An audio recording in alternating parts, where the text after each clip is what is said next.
마침 프랭클 로박 선교사님의 영성 일기에 보니까 고린도후서 4장을 묵상하며 라고 하는 장이 있습니다. 굉장히 도전을 받았는데요. 그 내용을 한번 읽어봐 드리기를 원합니다. 자, 고린도후서 4장은 정말 경탄을 금할 수 없는 장입니다. 아마 3개월 전이었다고 하면 저는 이 장을 그냥 넘어갔을 것입니다.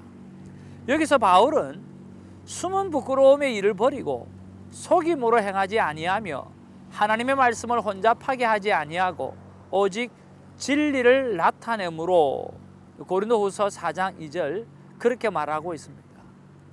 이런 바울의 철저한 굴복의 자세가 제게 의미 있게 다가옵니다. 그리고 저는 육신의 생명의 끝이 다가오는 것을 보면서 고린도후서 4장 7절에서 10절의 참 뜻을 이해하기 시작을 합니다. 또한 고린도후서 4장 13절은 내가 믿었음으로 말하였도다 라고 말합니다.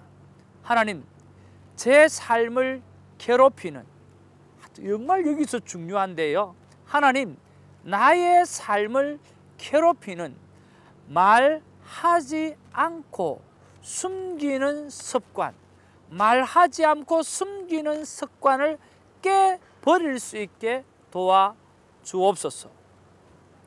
사도 바울은 고린도후서 4장 16절 17절에서 우리의 겉사람은 낡아지나 우리의 속사람은 날로 새로워지는도다. 우리가 잠시 받는 환난에 경한 것이 지극히 크고 영원한 영광에 중한 것을 우리에게 이루게 함이니라고 말합니다.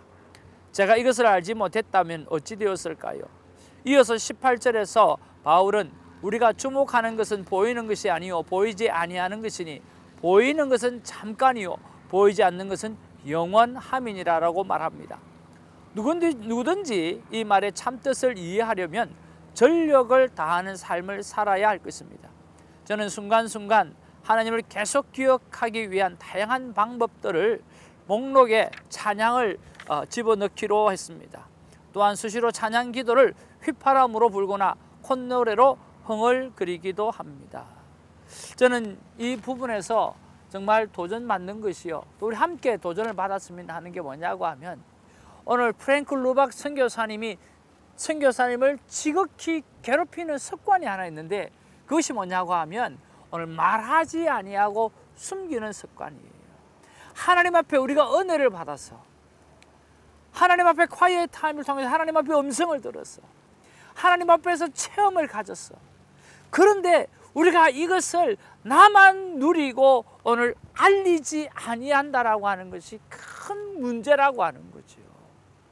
오늘 이런 우리가 quiet 타임을 통해서 하나님을 만나는 이 사건들, 오늘 우리가 나눔 방에서 한 전도사님께서 참 은혜를 헛되이 받지 말라라고 이야기했는데 그건 무슨 뜻인가라고 하는 것을 묵상해 본 것처럼, 여러분, 은혜는요, 하나님 앞에 받는 은혜가 얼마나 많습니까? 근데 우리는 전부 다 묻어버려버려요. 그 순간에 묻어버리고 그 다음에는 전혀 드러내지 않는다는 거예요. 은혜를 헛되이 받지만 헛되이 받고 있는 거죠. 헛되이 안 받으려고 하면 받았던 은혜를 오늘 숨기지 말고 말을 해야 되고, 오늘 우리가 행동을 해야 되고, 우리가 섬김으로 나타나야 될 텐데 그것이 안 되는 그런 습관을 깨게 해달라고 로박 선교사님이 말씀하고 있다라고 하는 거죠. 사랑하는 우리 큐티인 여러분, 오늘 시청자 여러분, 오늘 이제는 받은 은혜를 우리 마음속에 숨겨놓지 마시고, 이제는 가까이에는 가족, 또 멀리에는 많은 사람들에게 드러내어 놓을 수 있는 아름다운 삶의 고백이 우리 삶 가운데 진심으로 풍성해지기를 주님의 이름으로 축복을 드립니다. 우리의 속사람이 강해지는 큐티, 우리의 속사람이 강해지면 바깥으로 그 은혜가 드러나지 않으면 견딜 수 없는 삶이 나타나시는 그런 아름다운 모습들이 우리 안에 있어지게 되기를 바랍니다. 할렐루야. 자, 오늘은 금요일 3월 16일입니다. 계속해서 우리 연보에 관한 말씀, 고린도후서 8장 16절에서 24절 말씀입니다. 여러분, 어제 말씀드렸던 것처럼 연보라고 하는 뜻은 무엇인지 기억나시죠? 바로 오늘 바칠 연, 드릴 연, 버릴 연, 그리고 세울 보. 그래서 내가 드려져서 바로 사람이 세워지고 하나님의 나라가 세워지는 바로 그것이 연보라고 말씀을 드렸습니다. 그리고 우리가 한 가지 더 좀 깊게 들어가면서, 그러면 우리가 이 연보를 드리는 자세는 어떠해야 되는가라고 하는 것을 우리가 성경을 통해서 쭉 말씀해 주고 있는데요. 가장 중요한 자세는 바로 구원의 은혜의 감격, 바로 그 은혜에 대한 고마움과 감사로 드려져야 되고, 그 다음에 두 번째는 바로 정말 자원하는 마음으로 드려져야 됩니다. 그리고 또 조금 더 이어져 간다고 하면 바로 그렇기 때문에 오늘 연보는 미리 준비되어져야 되고, 연보는 감정에 따르지 말아야 하며, 오늘 이 연보는 바로 하나님 앞에서 오늘 영광이 되는 그러한 연보가 되어져야 할 것이라고 하는 것입니다. 그래서 우리의 삶의 자세 가운데 오늘 틀린 자세가 무엇이 있느냐고 하면 바로 내가 드려지는 이 예물을 통해서 더 많은 재정적인 축복을 받을 것이다, 이런 개념은 아니다라고 하는 거죠. 또 구제헌금도 마찬가지죠. 오늘 내가 갑이 되어서 오늘 어려운 을을 향해서 내가 돕는다, 그런 차원이 아니라고 하는 거죠.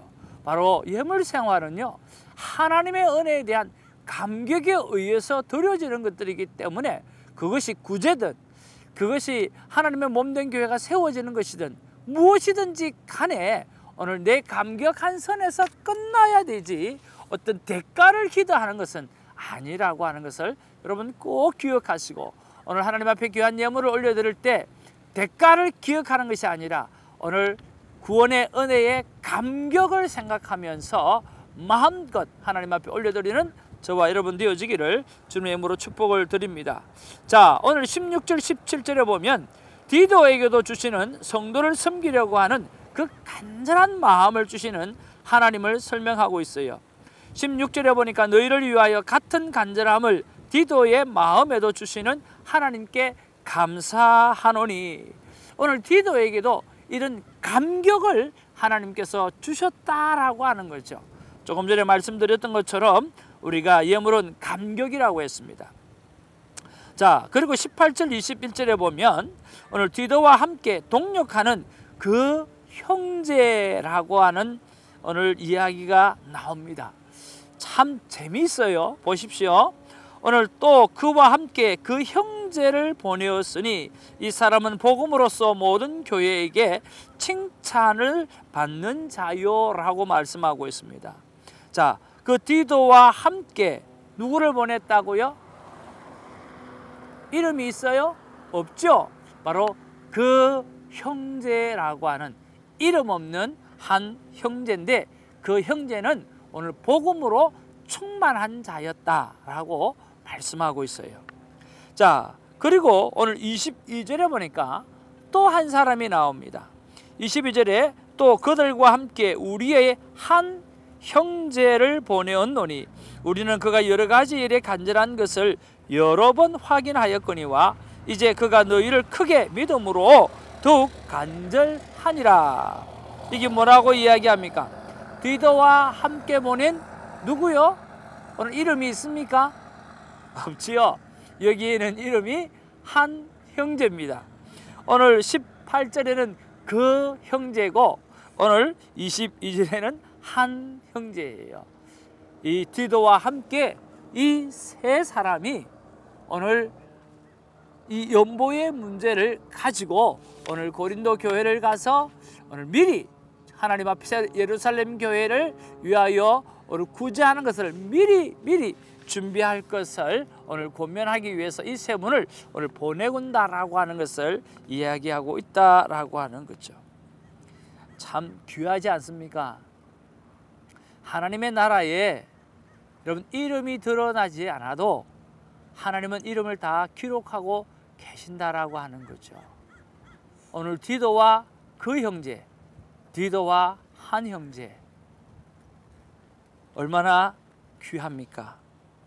그리고 오늘 그 형제는 복음에 충만한 사람이었고 오늘 한 형제는 믿음으로 충만하였을 뿐만 아니라 정말 그 열정적인 열심히 충만했던 그런 모습을 볼 수가 있습니다. 그리고 23절에 디도에 대하여 설명하고 있는데, 그 디도는 나의 동료요 너희를 위한 나의 동력자요 우리 형제들로 말하면 여러 교회의 사자들이요 그리스도의 영광이라. 그렇게 오늘 말씀하고 있습니다.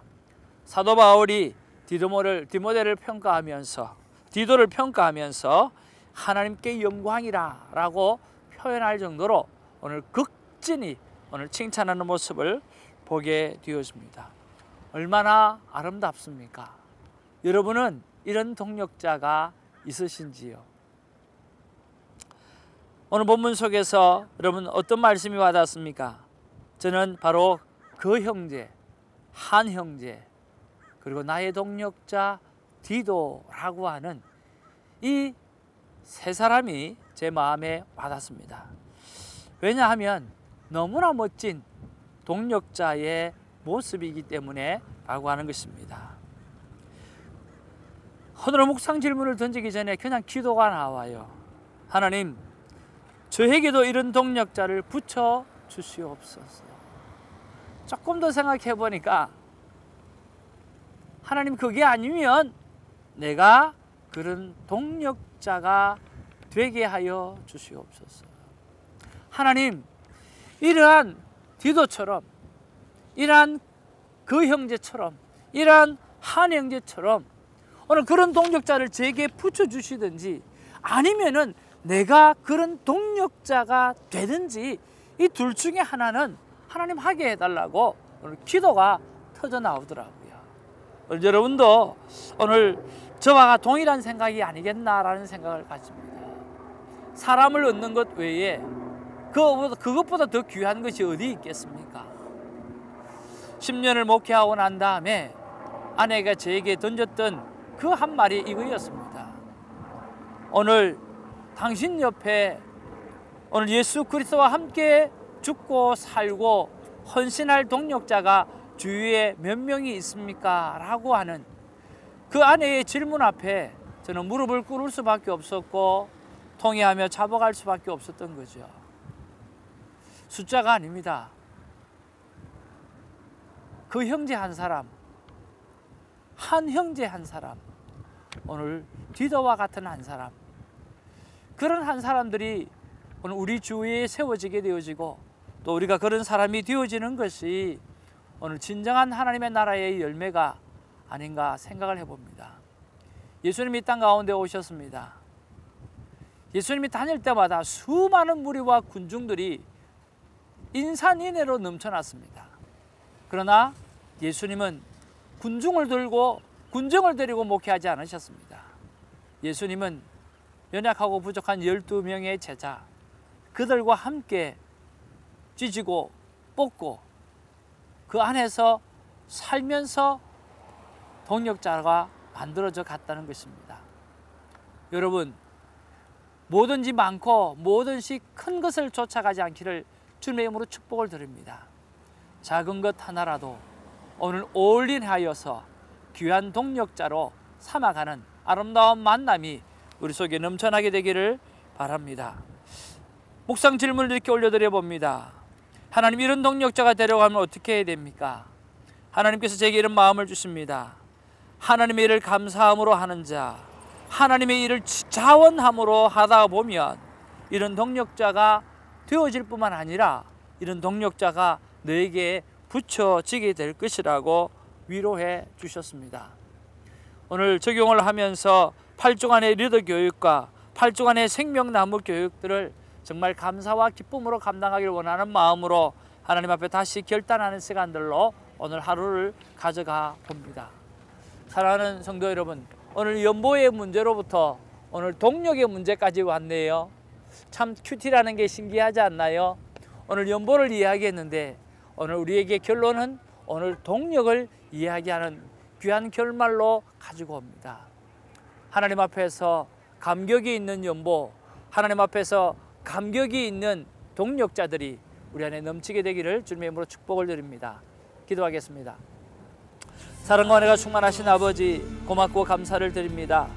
사도 바울이 디도와 함께 그 형제 디도와 함께 한 형제를 고린도 교회에게 미리 연보를 준비하게 하기 위해서 오늘 보내면서 소개하는 장면이 오늘 본문에 나오고 있습니다. 아버지 하나님이여, 그들은 복음에 충만한 자였고 그들은 정말 하나님 앞에서 열정적이며 열심히 있는 자들이었고 신실한 동력자들이었고 오늘 바울에게 있어서도 정말 뗄래야 뗄 수 없는 정말 귀한 동력자였습니다. 이런 관계가 부럽고 이런 관계가 너무나 보기가 좋습니다. 우리가 큰 것을 바라보는 것이 아니라 우리가 수많은 무리를 바라보는 것이 아니라 우리 안에 한 영혼이라도 함께 삶을 나누고 사역을 나눌 수 있는 귀한 영혼들을 우리를 넘쳐날 수 있도록 하나님 축복해 주시옵소서. 오늘 복된 김치가 우리 안에 생기기를 간절히 바라오고 예수님 이름으로 기도하옵나이다. 아멘. 날 위해 죽으신 십자가를 지신